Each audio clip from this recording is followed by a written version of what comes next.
Welcome to Season 3 of the Yoga Therapy Hour podcast. My name is Amy Wheeler, and I'm your host. We are so happy to tell you all that's happening in the world of yoga therapy, and we love to find guests from all over the world so that we can share and learn and grow together. Some of the things that are happening in Season 3 that we find so exciting is that not only are we continuing with the free gift that we are giving out every single week in Season 2, and you can see more about that in the show notes. But now we are adding a YouTube channel, and you can see all of these podcasts on video. The YouTube channel is called Optimal State with Amy Wheeler. Some people like to watch video. Maybe you want to use it for one of your trainings. These videos on YouTube will be there for you to use for free. We would love your support. We have opened up a Patreon page that is going to help the podcast flourish and grow. You can help us to expand and grow and create more content for you. And we'd love for you to visit the Patreon page, which is called Optimal State and Yoga Therapy Hour podcast. So let's go into our guest today, and please nourish yourself, take time for yourself, and really relax into listening to the podcast. Today, I'd like to welcome Lori Highland Robertson, who is the IAYT editorial director, and she's part of the conference organization team for SITAR 2022. So first, Lori, welcome. Thank you for coming today. Thanks so much, Amy. It's such a pleasure to be with you. I think a lot of people wonder, what does sitar mean? I mean, we think of it as a beautiful musical instrument from India, but what does SYTAR stand for? It is the Symposium on Yoga Therapy and Research, and this is IAYT's, so the International Association of Yoga Therapists. We love our acronyms, you know. This is IAYT's annual practitioner conference. So for yoga therapists, yes, but also for yoga researchers and other kinds of yoga professionals and other kinds of integrative health professionals. And I would also say 200-hour or 500-hour yoga teachers who might be considering getting into yoga therapy. Absolutely. Absolutely. It's a wonderful way to get your feet wet and meet people and see what's what in the world of professional yoga therapy. What are people thinking about? What are they working on? What approaches are they taking to clinical practice? Well, we're going to get back to that in a minute, but let's just first start off with the basics. And that is that we've not been able to have a live in-person conference for 2 years now. And this one is June 9th through 11th, 2022, just outside Chicago. What a wonderful place for people to come back together after this long absence of meeting of the hearts. So it's at the Lincolnshire Marriott Resort, and they're also going to have an online version, I understand, which we'll talk about in a little bit. So Lori, let's just start off with kind of the overall big idea, right? If somebody's like, why do I want to go to this SITAR conference, spending my precious time, energy, money, focus? I think the big idea or the big theme this year is that there are so many different approaches to clinical care, that one of the beautiful things about the International Association of Yoga Therapists is that they have been very, very inclusive to many different styles and traditions of yoga, and that everyone gets to be under the big tent, and that no one is better than anyone else. We all are just taking different roads to the mountaintop. And especially when it comes to clinical care, can you tell us a little bit about what that means? Different approaches to clinical care. It's a wonderful question. And as you said, there's no particular yoga lineage that is preferenced above others in the association. So this conference is a wonderful opportunity to get to learn from other professionals, because as we get deeper into our yoga studies, we will naturally tend to study, right, one approach very deeply. And so we might not be exposed to these different ways of thinking and different settings even in which we might find ourselves practicing. So that's part of it too. What settings are people working in? Are they in a hospital? Are they in a military facility? Are they in private practice for themselves? And what does that look like? So that's part of what we'll be diving into in this conference. And as you said, it's in Chicago. So for those who are able to travel in person, it's a wonderful central meeting point, kind of in, for those in North America, and easy to get to for those who are not in North America. I get asked that all the time, like, what can you do once you become a yoga therapist? And I made a list of 50 different types of care that you could give, right? So it's really such a broad spectrum. So along those lines, we have one of our keynote speakers this year is Catherine Cook-Catone, and she's talking about yoga therapy, embodiment, and pathways to healing. Can you tell us a little bit about her talk and what she's going to be offering in her keynote? Yeah, Dr. Cook-Catone is a great example of the different settings that we can do this work in. And she's also a wonderful example of a professional who has brought yoga into another modality. So she is a yoga researcher, first of all. She's also a psychologist, and she does a lot of work in the eating disorder space. So she'll be talking about approaches to eating disorder care, but also to embodiment in general, which of course is an issue with those who struggle with disordered eating. It's an issue for a lot of folks though. And so this kind of perspective is applicable across a range of clinical settings. It's something that we will encounter in private practice too, no matter who we're working with. So I think that's a great example of, well, okay, I'm not an eating disorder specialist, but I will encounter folks that these ideas will be incredibly helpful and supportive for. Yeah, I think especially in the wellness culture, where some of us trying to get rid of this, but we kind of equate thin with health, and that's not necessarily true, right? That there are many body types, there are many forms of beauty, and it's not about just being thin, although being thin is fine also, right? So I look forward to hearing what she has to say. And I think it's important for yoga therapists to, become educated about eating disorders, but, her broader talk, yoga therapy, embodiment, and pathways to healing. Absolutely. We have a couple of other really great keynotes that I just want to touch on. Could you talk a little bit about Sham's talk and Marshawn's talk and Adana's talk? Sure. So we also have the first one you mentioned is Dr. Sham Ranganathan, and he is also a yoga researcher, but a different kind of yoga researcher. He really is a scholar of the history and the tradition of yoga, and he brings a wonderful deep perspective. And like Dr. Cook-Catone, he's also a college professor. So we have that really grounded background that he's bringing. And he's going to be discussing the ways in which we can understand how colonization affects the way we move through yoga spaces, the way we move through practice, the way we move through our lives. And I think this is so important for everyone to understand. And Dr. Ranganathan has a very clear way of connecting the dots for us. So I think his talk is going to be absolutely invaluable.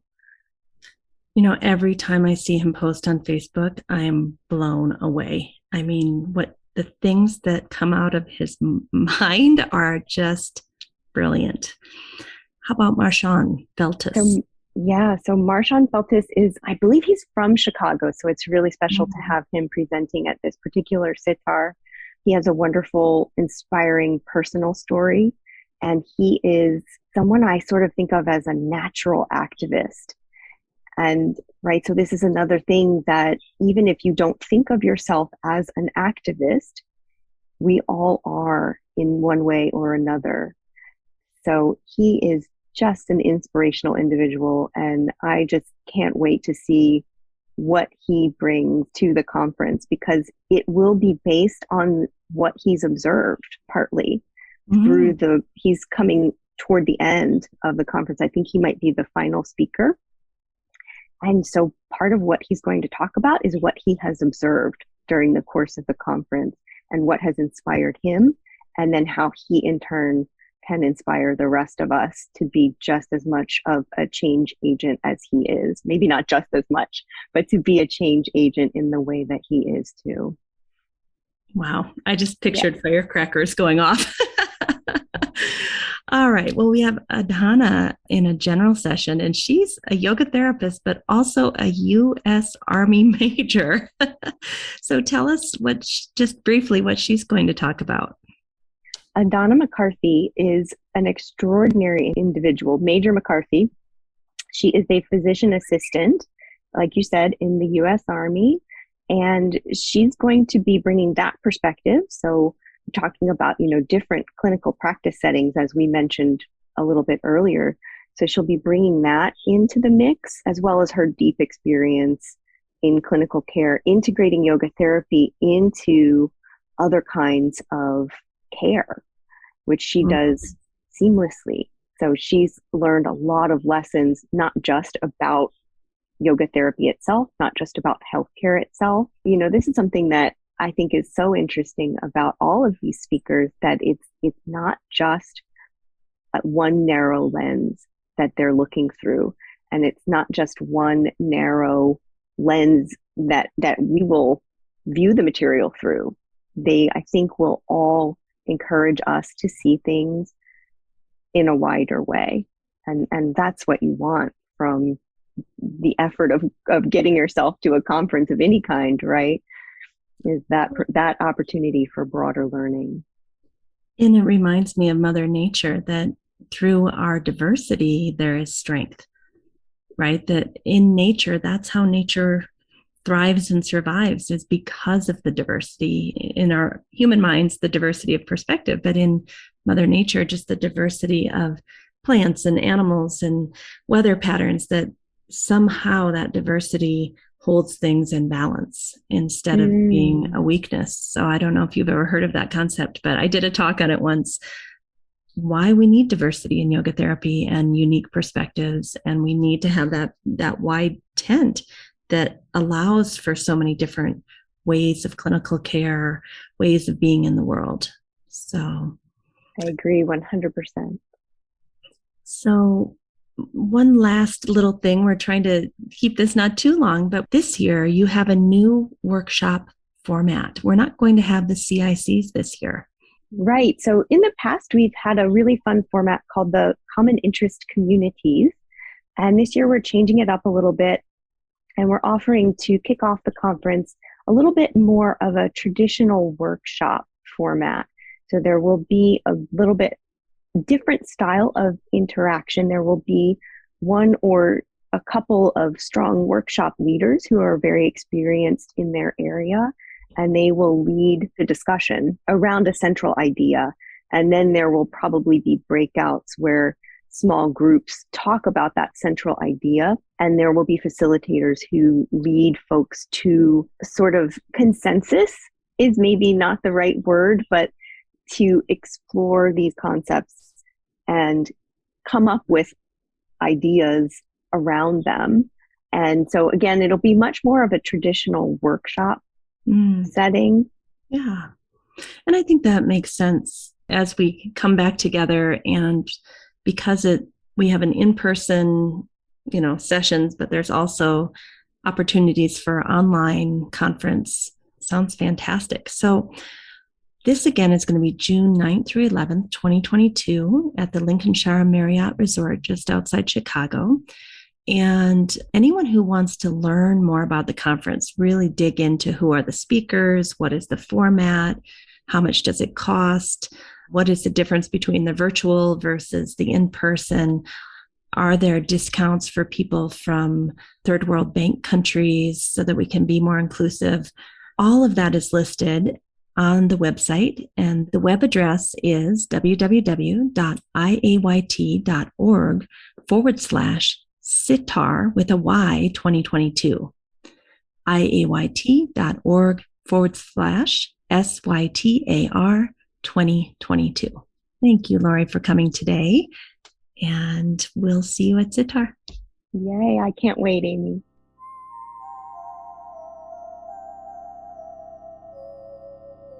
Hello, I'd like to welcome Sue Carter, who is a career biologist and has an appointment at the Indiana University, but also University of Virginia at Charlottesville in a psychology lab studying epigenetics. And for those of you who don't know, Sue is the woman who discovered the relationship between oxytocin and social behavior. And Sue, correct me if I'm wrong, but did it all start with prairie voles? Yes, it all started with prairie voles. Well, welcome, Sue. Thank you for coming. We're so happy to have you here. Some people may not know this, but you and Stephen Porges are spouses. So just to point that connection out too. 52 years. Oh my goodness. Well, you are experiencing your research real time with 52 years of connection, right? Yes. So let's begin. I had asked you a question at the beginning before we actually got on the podcast, and that is about the work that you've done regarding mother and child and the first few days of birth and possibly lactation, and how, if the mother is emotionally available and there's oxytocin flowing, this can really almost create a blueprint, we think. I would like you to expand, for the child to be able to experience more oxytocin in their life. Maybe you can say it more elegantly than I, but can you just start there and talk about that? I can try. I think there are lots of myths, mysteries, misconceptions about oxytocin that we need to deal with before we actually address your question. Wonderful. If you look on the internet, you will find quite a lot of material, most of it repeating over and over again things that are potentially partially correct or completely wrong. And my own interest in this subject started at the birth of our first son in 1980. I was working on behavioral endocrinology, which was then sort of a new field.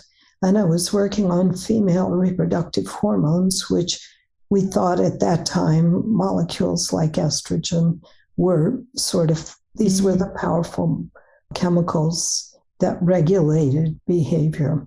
But there were some mysteries that even then that didn't make sense to me, which were things like the experience of an animal seemed to override the hormonal milieu, the hormonal environment.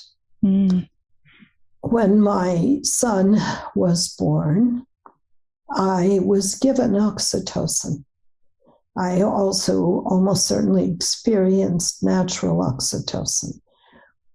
I was very concerned, and I still am, about the fact that this molecule is given to women at a vulnerable point in life without hardly any research, even today, about the consequences for either the mother or the baby of that treatment. It's called Pitocin in the medical world. Well, Pitocin has been a lifesaver for some people, but it also is a complicated situation, because if the body's not ready to give birth and you try to drive the baby out by contractions induced by Pitocin, you sometimes wind up with a C-section. I didn't have one, probably because the doctor was asleep. Okay. It was the middle of the night. He was in the hospital. They hadn't called him down. And eventually the various treatments and my own physiology kicked in. So we have a very wonderfully healthy baby, but one who went through a difficult labor, as did I. And I'm really, you could almost think of this as a kind of birth trauma story for me, because I'm a scientist and I kept obsessing over what had happened. What had I gone through? I'd never been in a hospital before, mind you. I am very much into trying to stay healthy without a lot of medical interventions. So that was not only my first trip to a hospital, it was my first medical intervention in the form of a drug. All right, and I'm a scientist and I'm a bit obsessive. That would probably be an understatement. So I mean, from July 27th, 1980 forward, I have studied oxytocin at every level I could find information. I recreated my own research program, and I was working at that time with a little rodent called the prairie vole. Prairie voles are phenomenally interesting, we've discovered, but we were the first to really bring them into the laboratory and try to understand both their physiology and their behavior. And they're wonderful subjects for laboratory work because they can live in the laboratory pretty much the way they live in nature, in pairs. So we could create these little microenvironments. And they're monogamous, right? They're socially monogamous. Yeah, maybe not sexually, but socially. Well, that was a sort of a disappointment to me because I thought they were sexually monogamous. Everyone else said they had to be. If they were monogamous, monogamy in those days meant sex. I've written a very exhaustive paper, which is one of the most widely downloaded papers I've ever written. I think it's like 160,000 people have taken this very detailed science. I don't know if they actually read it, but they were probably intrigued by the fact that there was such a thing as social monogamy. And I'm not using that exactly in the human sense. I'm using it the way biologists to mean pairs of animals that live together, help to take care of the young, and they have some other remarkable traits that are only found in the kinds of species that do this. But when we got access in the 1980s to DNA fingerprints, unfortunately for the prairie vole, well, maybe fortunately for the prairie vole, because they have what biologists like to call genetic diversity. They can have a litter of 4 babies, 2 fathered by the male that lives in the nest with the female and 2 others with unknown strangers. Now, this is against the sort of Judeo-Christian morality that we live with, but it makes biological sense because now if it's a bad year, the one or those 2 males may have a better genetic set of information to pass to the babies, and his offspring will survive in theory. Yeah. But the social part of this is what fascinated me. These prairie voles were living together.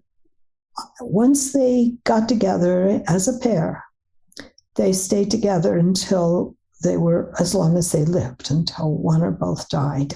And mortality in nature, this is under natural conditions in prairie environments. It's a pretty harsh environment. There are a lot of predators, and so they don't live forever, but they actually don't form new pair bonds. Females, for example, may mate again, but they don't bring another male usually into their nest. So it's a true social bond. And that fascinated me too. What in the world? And all of this was happening in independent streams of research and thinking that wasn't in the 1980s fashionable, nor how we were looking at hormones and behavior. So anyway, I just became obsessed with oxytocin. 40 odd years later, it's easy for me to remember. All I have to do is ask my son how old he is. And I know how long I've been on this path. And now what started with the prairie vole has become a lot of people's obsession, because we need to understand attachment. To get now back to your question, Amy. Right.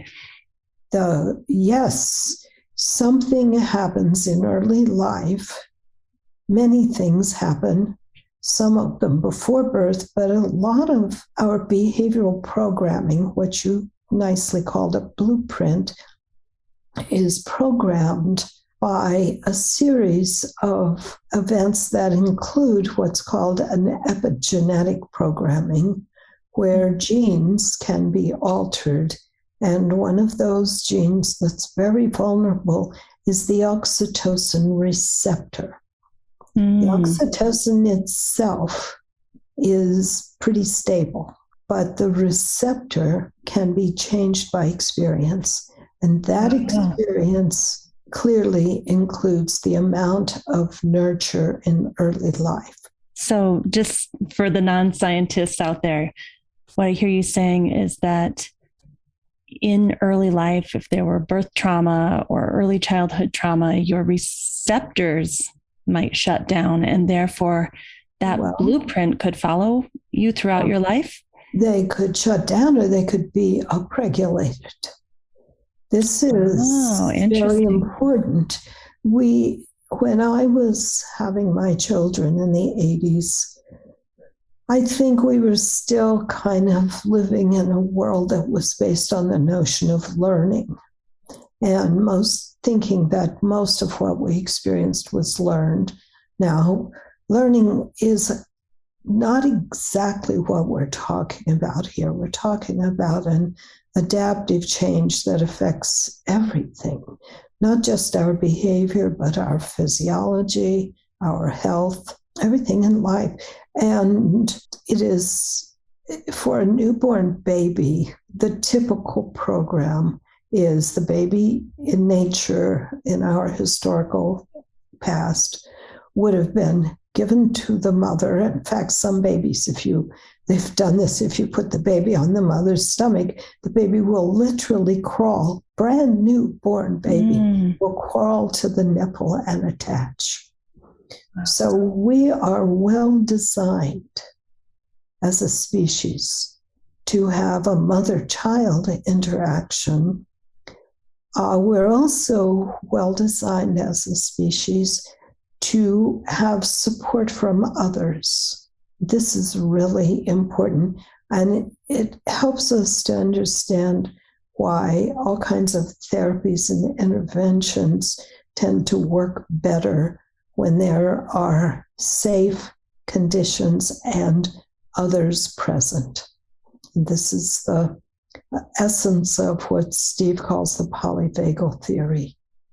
Yeah. So, there are multiple interconnections and interactions between oxytocin and the vagus nerve. So this isn't a trivial association.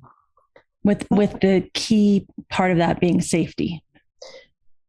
If you want to take only one word, safety is the one I would choose. And I've been saying now I think I was trying to find when I first started to put this into print, it was at least a decade ago. I was arguing to try to make this a little less technical, a little less chemical. I was trying to explain that oxytocin its effects become a biological metaphor for safety. Yeah. So when you say the oxytocin receptor sites can basically be downregulated or upregulated, what would it look like if someone had an upregulation? Does that mean that the connection with the mother was so good and the oxytocin was plentiful and now their receptors are wide open, ready to receive long term? Yeah, we don't really have that kind of data.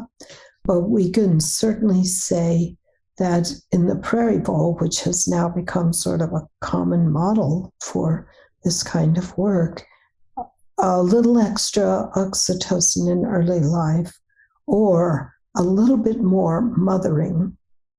You can't raise a baby Prairie Bowl without a mother, but you can alter slightly how much behavior she shows to her baby.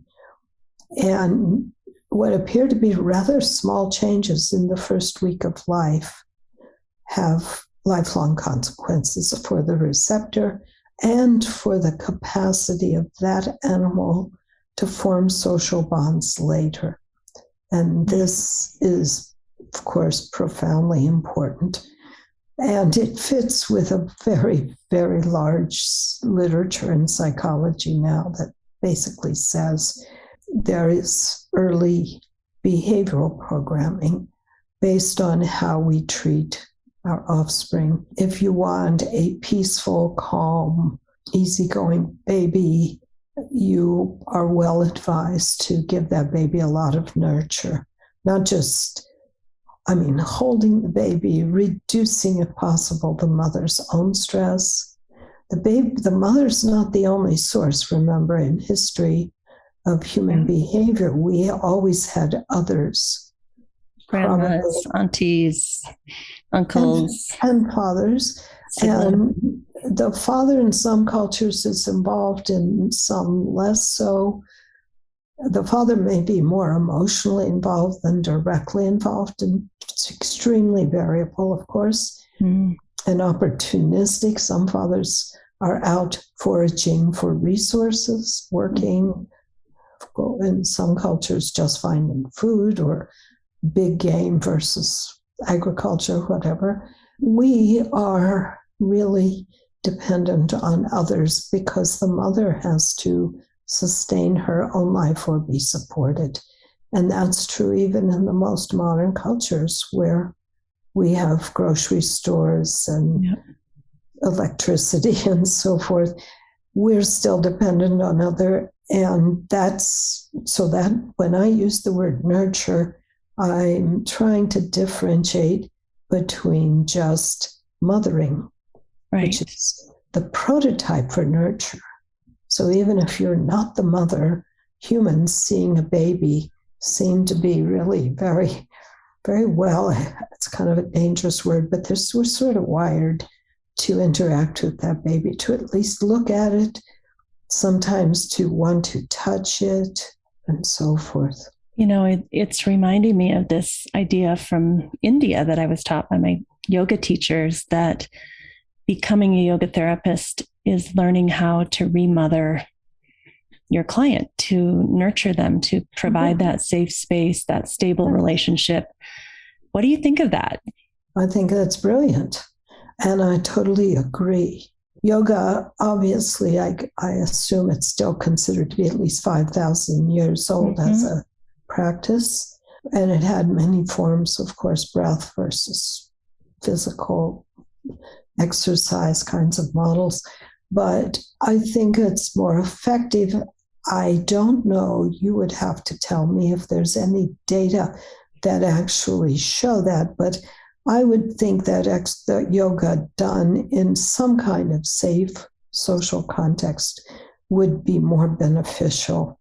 Somebody just published a study on physical therapy and exercise and very serious back pain, and showed that it was more effective. The exercise, the same amount, it was quite a controlled study. I don't remember who did it, but it's recent, and they found that the pain diminished more. Same exercise, more effect. So that's an opening in adulthood too. So we're not totally restricted to what happened to us at birth. We all had birth trauma because one way or another, we had to be extracted from our very comfortable home in the mother's uterus to the outside world, whether it be birth or surgical birth or whatever. And so there's no such thing as a non-traumatic birth. but what happens next really matters. So making a baby feel safe is, in my perspective, really important. And we didn't have that kind of thinking. For example, when I was born, babies were taken away from the mother, put into a nursery, wrapped in maybe swaddled, maybe not. We viewed birth over, I would say, the last 100 years as something that was kind of flexible, and we could just do whatever we wanted. And we went through a period of extreme hygiene. So we were like washing babies. And now we know that the bacteria that the mother provides the baby, especially through the birth canal, is critical in programming her microbiota. Now, that's totally new. And that's very connected to Ayurveda, which is the Indian medicine, that yes. The keys to good health is to have good microbiome. Good microbiome and good prebiotics as well. We've got to feed those little guys, which I think we've got a lot more to learn about that. But yes, we have this old traditional, not old, ancient traditional medicine that we are relearning, or even people who know about it may not be able to practice it in modern culture. So we have to figure out, and this applies to yoga as well, what really matters versus what's sort of okay and or extra. Where do we want to put our efforts? Of course, I'm going to argue always that the most important time is the early life experiencing of a child and the mother. And our culture should be protecting that relationship in any way we can. Lactation, of course, is another source of the microbiome. And we should be doing everything we can to help a baby get human milk. Doesn't have to be the mother's milk, but it's probably more consistent with her microbiota if it is. But again, I'm not trying to ever shame anyone who, for whatever reason, was unable to lactate or to nurse their own child, because we humans are so incredibly adaptive. Yeah. We can get to the same place through many paths. And so we don't want to get stuck and say, oh my God, my mom didn't nurse me, I'm cursed for life. Not true. And that's what I wanted to ask you. Do you think through a therapeutic relationship, a safe, stable relationship where there's co-regulation of the nervous system, can that change the oxytocin receptors? I think so. We're trying to study that right now. I have a collaborator at the University of Virginia. That's why I accepted an appointment there last year. Her name is Jessica Conley. And Dr. Conley has spent her last 12 or more years developing assays, biochemical assays, for the oxytocin receptor epigenetics. Not just the receptor, but whether it's been adjusted and which direction.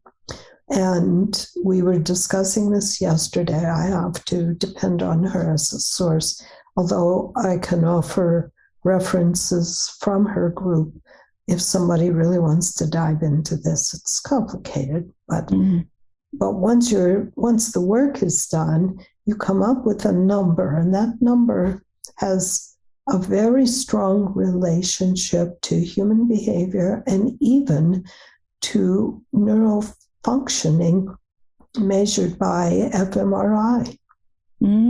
Just does studies that are both behavioral, and with her spouse, Jamie Morris, they work on the function of the nervous system And there are remarkably strong relationships between oxytocin, the oxytocin receptor, and these kinds of measures that are used in typical imaging studies, and also how those react to social stimuli. So this story, which is a great deal more complicated than I would have ever guessed, is the arrows are pointing in one direction. I think we can be very optimistic that some aspects of this system are plastic, have neuroplasticity and behavioral plasticity. Other aspects, it's a kind of tuning system would be a good way to think about it, almost like a rheostat or a thermostat. And we have a range within which we're restricted. We can't go outside of certain biological constraints, but we have a lot of variability, and we have a whole biochemistry of the body, other molecules that are part of this story. And I tend not to describe them because it's so easy to get lost in dopamine and serotonin and GABA and all of these other players. For my own sanity, right from the start, I realized, well, if I don't stay focused, I won't get any place, because this is a big kind of complicated story. But and as you said, sorry to interrupt, but as you said, it's difficult to measure oxytocin, and we don't even know the mechanism that increases oxytocin. We don't have a full understanding. We do know that the release of oxytocin is stimulated by cervical stimulation at the time of birth, but it's not the cause of birth. Oxytocin is not the first thing that causes birth. We could talk about that. Lactation is the simplest model. There is an anticipatory. Before the baby touches the breast, mothers will feel milk let down. The reservoir in the breast of milk, of breast milk, is filled, and the baby then, by suckling, releases it. And sometimes mothers will have so much milk it just kind of comes out on its own. So that system, that's two examples. But most people I talk to want to know what else. What else is there? For example, do practices like yoga release oxytocin? And as you and I have discussed, there, as far as I can find in the literature, there's actually only one study. It was done in 2013 in India, and it was done in a unique population, so we can't say if it generalizes, because the people they studied have been diagnosed with schizophrenia. So, and I believe they were institutionalized. And they went through about a month of yoga training. And to nobody's surprise, they were emotionally more stable. And that's probably what really matters. But this group did a measurement, I believe it was blood, before and after. And they got about, well, it went from a measurement of, in their metric, about 2 picograms per milliliter, or a little bit more, perhaps, to 8 or 9. Well, that's in 1 month. In 1 month. Now, that doesn't prove anything, but the control, they did have a so-called waitlist control, and during that month, without the yoga, there was no change in oxytocin. So that's a start. You would think, given, however, the number of oxytocin studies that are being done right now, that there would be more research, and I do hope there is more on this topic. Amy and I have talked about why I can't say just y'all come and we'll escalate the oxytocin, because it's really complicated. You have to have institutional review boards. You have to have a lot of money to do these assays. They're very expensive. And the conditions need to be very well controlled. And I would add that any study in this area needs to try to get whatever information they can on early life experience and both adversity and nurture. And those are not always available, and we just don't know. And it's pretty hard to do a retrospective study that's accurate. Right. So there are good reasons. There isn't a vast amount of work on this, but given the importance, we need to understand it, and I need to explain why. Because in the literature, you will find what are being called paradoxical effects of oxytocin. So there are a lot of people all over the world now using oxytocin as an intranasal spray that was originally medically designed to help lactation get started. And they're using it in research. And it's perfectly safe in that context. I'm not recommending it to people as therapy, because if you use any drug over time repeatedly, the system shuts down. And the last thing you want to do is turn off your oxytocin system or over-methylate its receptor. We just don't understand it well enough yet. That said, some people, most people, given extra oxytocin, have some kind of sort of beneficial outcome. Like what? Oh, they'll feel better. They'll say they're more social. They'll engage in more social contact with others spontaneously. Mm-hmm. They may engage in more eye contact. But here's the big, we're waiting. caveat. If they have an early history of adversity, that extra oxytocin may have negative consequences. One of the best demonstrations of this was postpartum depression, a study done at the University of North Carolina, where they took care to try to find out if there was a trauma history. And not to my surprise, but apparently to theirs, I'll explain why I wasn't surprised, the people with trauma history actually seem to get a bit worse. So we are not at a point yet where we can hand out oxytocin sprays to everybody and say, hey, this is going to make you well, especially if there's a long trauma history or a severe trauma history. And we don't even know exactly what that is, but something happens.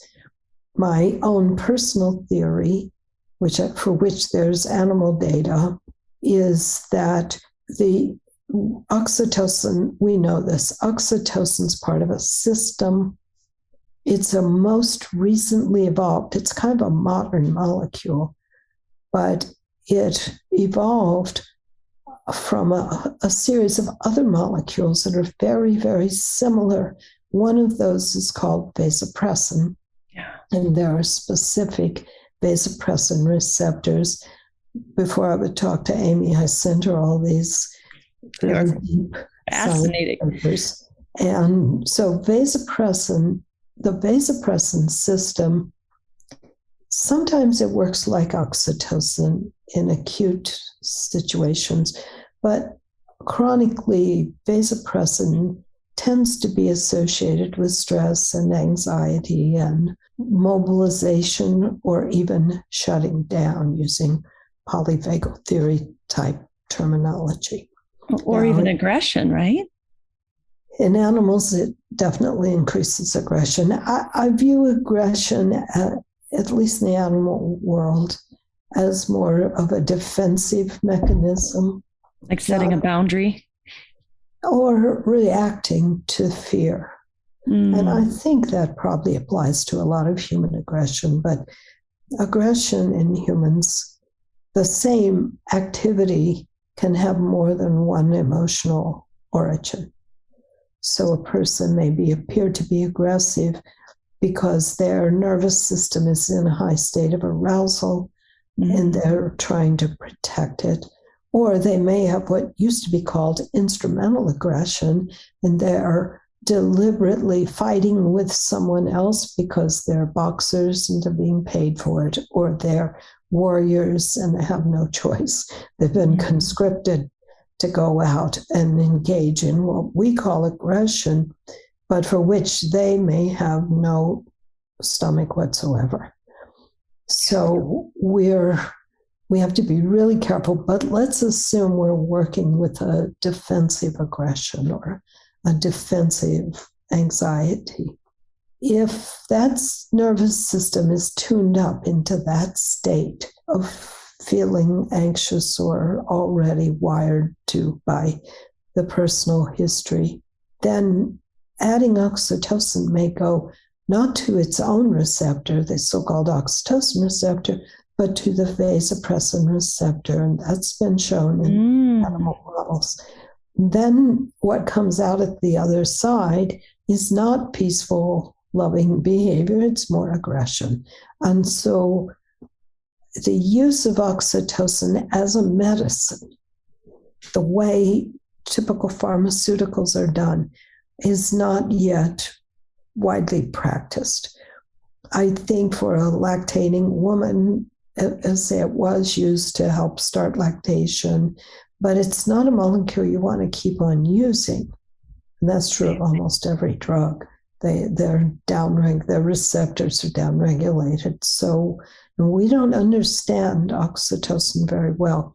We do know in birth that nipple stimulation can release it, and it feeds forward under those conditions. But when you get into situations of chronic long-term use, which is how drugs are often used, then you're in trouble. So what I feel we have to do is start to think more biologically, more naturally about our bodies, and anything that promotes health is probably, if not releasing oxytocin, and it doesn't always, it may be making it more easily used. That's where this receptor comes into our story. So these more kind of indigenous lifestyle medicine cultures, we think, could contribute to increasing oxytocin. If the lifestyle's a safe one, if it has a social component. Now, for better or worse, we went through a pandemic, and in some places still going through pandemics. Maybe we'll see them again. We have gone into treatments that were isolation. And for some people, that meant isolation with a social net, and for some, it did not. Right. And I think that there's good reason to be concerned that those who were totally isolated and didn't feel safe had a different physiological experience of that strange, if you will, rather protracted experiment that we've been part of. So, and there's huge individual differences too. Some people do pretty well in isolation, and others don't. And we don't really understand what's the source of that. At least I don't. Yeah. So can we go back to something you just talked about, that certain lifestyles that in your perspective might be kind of more natural and socially based? How does that impact the psychoneuroendocrinology? I mean, do you have an idea about that mechanism? Well, we can only guess, because experiments of the sort that we're talking about are not ethical.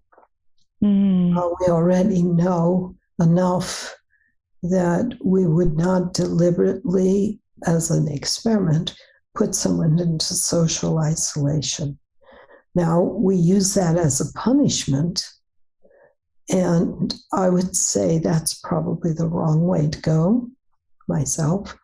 If your goal is to rehabilitate or bring that person back into society, you don't want them to have been tremendously stressed by isolation. if your goal is to prepare them for some kind of ritualistic execution, I guess that's sort of how it's used in our culture, then I don't know, even that isn't going to go real well. We're like prairie voles, we're social mammals, and we form multiple social bonds. We're not a single bonding kind of species. We have bonds with, family, with friends. I'm not sure our body can even identify family versus friends so much as safe versus not so safe or threatening. And we are adaptively, chemically, and neurally wired to deal with different kinds of environments. So our first law of nature is survival.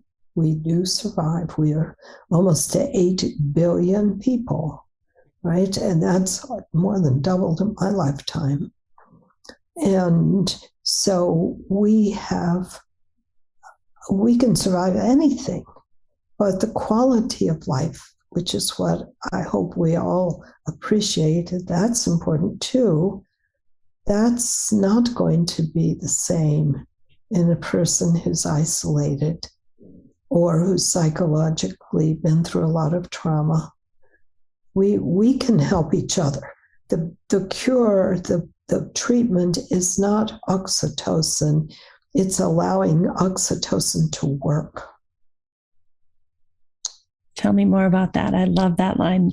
The cure is not oxytocin. It's allowing oxytocin to work. Yes, to allow it to function, because it is, at least based on our animal and human research now, it's a system that's beautifully designed to make us feel better, to make us able, I would use the word, to have the capacity for positive social experiences.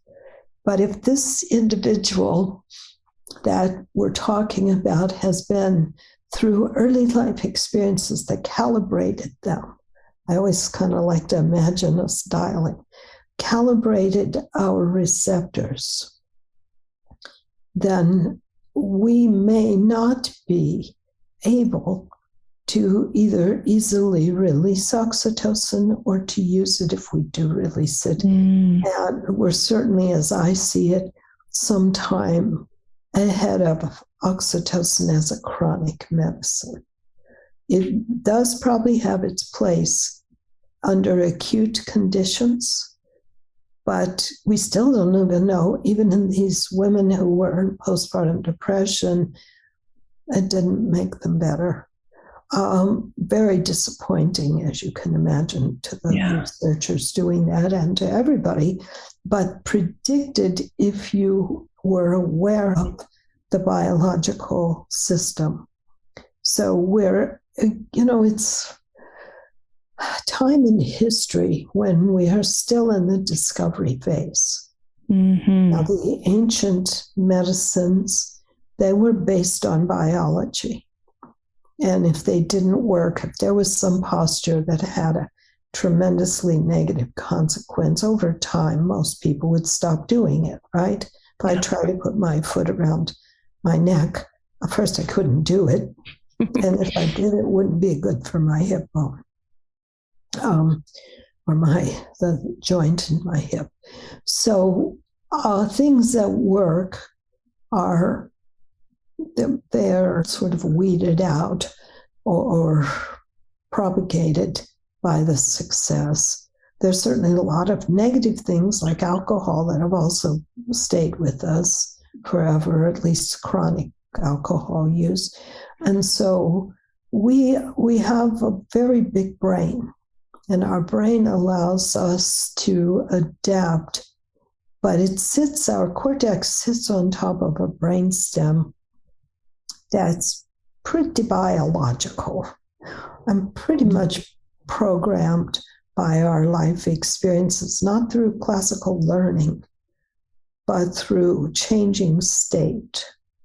Yeah. Through moving us into, and then in these other states, we can learn, we can become more intelligent, we can build new technologies. We can use those technologies for good or bad. In your opinion, would it be safe to say that through a yoga therapy practice, and also what I call changes in lifestyle, if we could get into the state where we just had a sense of well-being and what we call in yoga salutogenesis or eudaimonia, if we could get into that state more often and kind of track our progress towards, okay, this helped me get there or this knocked me out, do you think that would be helpful? I do. I think using our bodies as an experiment, though, is a rather slow way to decide what to do. That's where the wisdom of the ages, the wisdom of teachers, the support of knowledge is so important. I've had a number of yoga classes. I don't routinely practice yoga. I do a lot of related types of stretching and moving. I would do better if I had a teacher. I'm certain of that. If it were easy for me to access a person who, as you say, we keep saying this, makes you feel safe. Now, you don't want false safety, and safety is it's a double-edged sword because you can become naive or gullible and be led into things that are by apparent safety. We want safety so much we'll seek it, whether it's real or not sometimes. Yeah. That's the case of certain kinds of drugs, for example. They give a sensation of safety, but the truth is more in the long-term benefits. The other bit of this that is often forgotten is that short and long-term benefits and acute and chronic stress have different biology. So if I want to build my muscles, one thing I do is I have an elliptical, and I use my elliptical now. Go after this interview, I'll go down and take a walk in my basement on the first floor, and I'll use as my companion the internet because I find it incredibly boring to exercise alone. I can't keep it up. But I know if I were again in a situation, which at the moment I'm not, to use a kind of social environment, I would even gain more benefits. So yoga's wonderful because it's tried and tested by tradition. Its mechanisms aren't that well understood. Some people will argue it's mostly breath work. Others will say, it's, you've got to have flexibility, and all of that's probably true. But again, it has to be done in an environment where the body can grow and restore itself. Yeah. And I think, one of the things that's different about yoga therapy versus maybe a regular yoga class on the internet or maybe a group yoga class at a studio is our main thing that we go by is yoga is relationship, to quote Jessica Char. Yoga is relationship. And that, whatever breath work or types of postures or chanting or meditation that we choose, which we know regulates the nervous system. Stephen Porges is a master at all of that. But if we just take the relationship piece connected to what you've told us today about oxytocin, vasopressin, maternal bonds, birth trauma, early childhood experience, a lot of people would say that a strong, stable, kind, compassionate relationship could do most of the healing. Well, without it, it's probably not going to be as effective, or just as the intranasal oxytocin didn't always work. It may, for some people, it's a small subset who are so traumatized that they can't even use their own body's systems. But it happens. I was giving a talk a couple of years ago in a group of adults, and one of them happened to have been a lactational consultant in her previous life. And she was telling me about the problems she had with young women with babies who had severe trauma history. And when they would put the baby to the breast, they had terrible psychological experiences, some of them. And I think that's the same system. It's saying you can't fool Mother Nature, you know. So now there will almost certainly be ways to get around that, to help that woman feel safe. That's always, the mother's always a woman, to help her feel well enough that she can then lactate without it bringing back memories of some kind of, maybe memories so deep they aren't even cognitive, emotional, physical memories of earlier trauma, of assault, people who've had a long or particularly traumatic history may have special problems. And those, we're so new to all of this in a psychological sense that we expect each teacher knows these things. Well, how could they know, right? They've got their life experience and whoever they've worked with. But I'm really, as I said, I'm really optimistic because it's a powerful system. It was, the oxytocin system almost certainly was critical to allow the human nervous system and the cortex to evolve. I've written a very long paper on that, in which I argued that there would be no human behavior, there would be no speech if it weren't for the effects of oxytocin on the brain. And that's based on animal research that's very solid, it's very clear. So in order for the nervous system to grow to its optimal current form, it needs oxytocin. But our ancestors, our evolutionary ancestors, went through a kind of selection process. It's called an evolutionary theory. And those that had, this is a little loose, but optimal traits, those survived. And we are a product of that evolution. We are a product of positive experiences. We've survived in spite of war. We've survived in spite of certain viruses, and our bacteria have adapted to be our friends. So we have these so-called probiotics. So it's not a pessimistic story, but it's one that we have to understand in the context of acute experiences, short-term experiences, and long-term.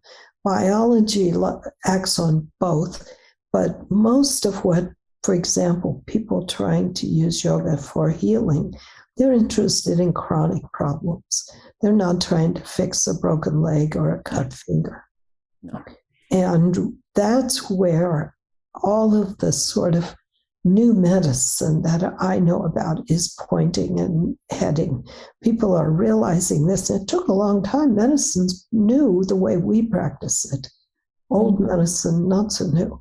Ayurvedic medicine, very old, very based on evolutionary principles, really. Yeah. Because it's survived. Anything that survived that was too hard on the body is not going to be with us very long. So we're looking for some middle ground. We're not trying to become, when we use something like yoga, some people are trying to have perfect bodies, but many, you're telling me, are there because they're working with ways of calming their nervous system so they can be in more optimal states and this is important in both sexes, but women are well documented to be more susceptible to anxiety and depression. Mm. And I would wager that there are far more women in yoga classes than men. Now, the men would benefit just as much, but their nervous system is designed a little bit differently, not totally different, but enough that, for example, under stress, males may be more likely to sort of revert to a vasopressin type survival strategy. This has been called fight and flight, for example. Now, women will run too. So it's, you remember, I keep saying things that are done in the short term are very different than those in the long term. And that's true of natural biological events, and that's certainly true of medicine. So very, very effective drugs like penicillin or something that saves you from an infection are not something you want to live on. You'll destroy your microbiota. You'll be sick from another source of problems. And hormones are like that. They're transient. Even in our own lives, women experience from puberty to menopause a different physiology than they experience postmenopausally. And I experienced that the last 10 years. I've just had these dramatic shifts happening. Yeah. Well, nobody can tell you. I search this literature all the time. No one can say with assurance what's the very best thing to do. And it's individualized, right? It will have to be.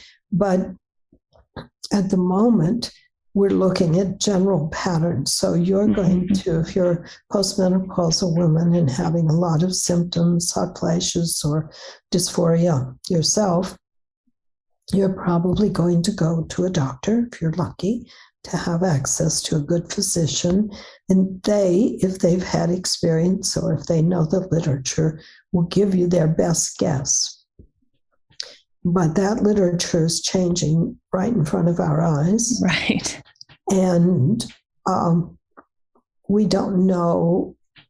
We are concerned, all of us, about safety, but we're also concerned about our bones, for example. Okay. The unintended consequences. Unintended consequences. Now, the good news, oxytocin, when it's working well, benefits bone growth and restoration, and is very well documented in animals and in women that low oxytocin levels are associated with osteoporosis or osteopenia. So I really think we are going to see a new medicine. I hope it's based on understanding basic biology, not trying to just throw some kind of hormone at the problem or the situation. Because menopause is normal, but losing your bone mass is not a good thing. I don't care how naturalistic your life is. So we have to understand, and oxytocin promotes muscle strength too, another big thing in yoga. So, but you've got to use those muscles and those bones. You can't just take the hormone and lie in bed, right? It's not going to work. So it's a little more dynamic than most people would like this problem. They'd like a simple one. I would like a simple one, a simple solution. Just tell me what to take. I'll take it and I'll be fine. But that is potentially dangerous. So we're forced to self-educate. We're forced to press our political and medical systems, which we're not doing enough of, to give us more information, especially on women's health, I would argue. Yeah. We've treated medicine as if one size fits all. And as we're saying here, sex is a continuum, but some pieces of it, like the chromosomes, are not continuous. Right. So most people are either XX or XY. We hardly know anything about how that works. I read that literature all the time. It's shocking. And and there's no money in understanding it because it's not a drug. So pharma is motivated by profit and by the investors. And I guess that's fine, but it does not give us these natural medicines that you and I are so interested in. There's really very little profit in yoga. If anything, it's a non-profit. Well, I think what we have to do is somehow through the research show that a long-term yogic lifestyle and daily yoga practice can make people healthier, thus reducing healthcare costs. Well, I think there's a good guess that's true, right? Yeah. But I don't know if that's been documented. Yeah. Because long-term research is rarely funded. Right. Longitudinal 10-year, 15, 20-year studies are expensive. Well, and you really would like it to be a lifetime. Yeah. And there are lots of practices. Steve Porges is very big on play as a neural exercise. Children should be encouraged to play. I think we can say that with confidence, but they can't play in the street, right? Yeah. It's a perfect analogy. We've got to use, again, our cortex, which is very useful, and make judgments. And I personally favor, this is just my prejudice, things that have been around for a long time, rather than immediately going to the latest drug or even the latest kind of somatic therapy that might be something extreme that would damage the body. And there are probably some of those out there right now that we could identify that are okay for young, healthy people. But if I go on extreme, I go to one of these clubs where they put me through extreme exercise, all bets are off as to whether I'm doing a good thing or not. So lifestyle and starting early, and I mean, there are rules here. We need to nurture our kids. We need to play with our kids and let them play with other children if they can. We need to provide a perspective that isn't just this moment, but puts time into it. And wonderful thing about oxytocin that's been shown in rat studies is that oxytocin in rats promotes the capacity to accurately identify threat, to tell danger from safety. And that's something that can easily get distorted in our nervous system. So people, let's say after a period of 2 years of isolation, which we never expected, might start to see the whole world as threatening. Right. And so they can't just run back into society. I have a little bit of that going on. I have to tell you, I went out and about the other day and I felt vulnerable out there. Oh, me too. I think we have to recognize how beautifully designed our nervous system is to protect us. There's a wonderful therapy called internal family systems that Richard Schwartz designed. He teaches people to honor their defensive systems, not to fear them, put them into in a sense, make your defenses feel safe so that you can move out of that state into a state of real safety where you can be social, sleep, and so forth. Digest, reproduce. Well, Sue, I've kept you longer than I asked you to gift us with today. And I just want to thank you for coming. Such an interesting conversation. I think you've shown us how complex oxytocin and all other hormones are. And there's just so many things to think about because clearly we don't have answers. Thank you, Amy. It's been a pleasure. Thank you. I want to thank Sue Carter for coming on the show today. I felt a little bit like I was interviewing kind of a superstar researcher. And I think the work that she's doing not only informs us as yoga therapists and yoga teachers, specifically about trauma, early childhood experience, birth, mothering, nurturing, therapeutic relationship. There was so much packed into this episode that upon first glance, you might think, what does this all have to do with yoga? But when you really understand what we're doing in yoga therapy with respect to lifestyle medicine, with respect to safety, again, therapeutic relationship, co-regulation of nervous system, and then that didn't even get into the lifestyle principles of Ayurveda, looking at microbiome and all of that. There were so many connections here today that can inform us as yoga teachers, yoga therapists, even Ayurvedic practitioners. And conversely, what I found fascinating, I came away with thinking it's too complex to even understand how it all works.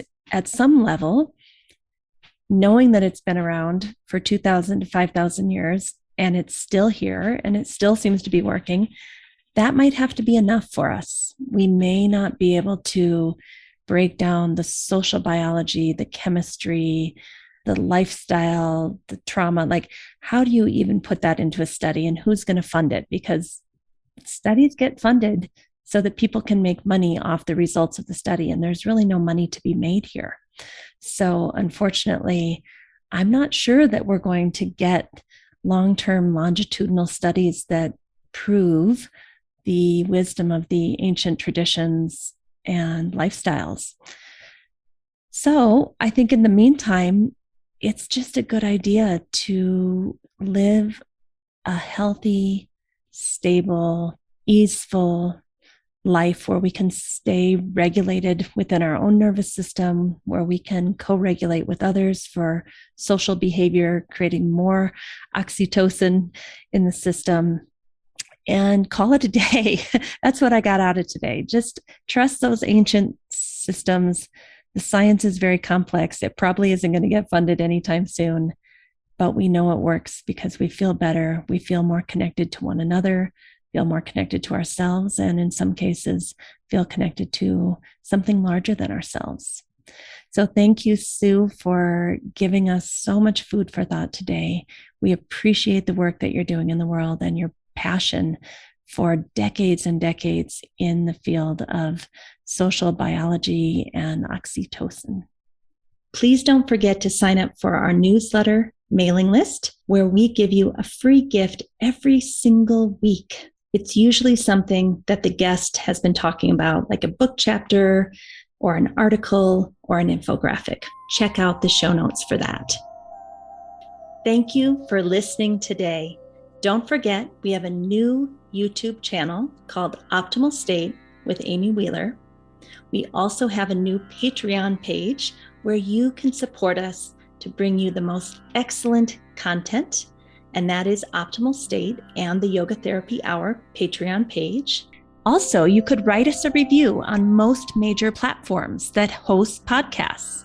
Give us 5 stars if you appreciate the show, and tell us what you love so that we can do more of that. Finally, we support several nonprofit organizations through this podcast. See the show notes to understand how you can help. If you'd like to be a guest or a sponsor for this program, contact us at the email welcome@theoptimalstate.com. welcome@theoptimalstate.com.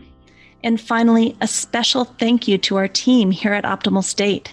We are truly a global family. George Mantuan, one of our executive producers. Adam Satchel, senior media producer and sound engineer from the Philippines. Krishna Panchal, a producer from Canada.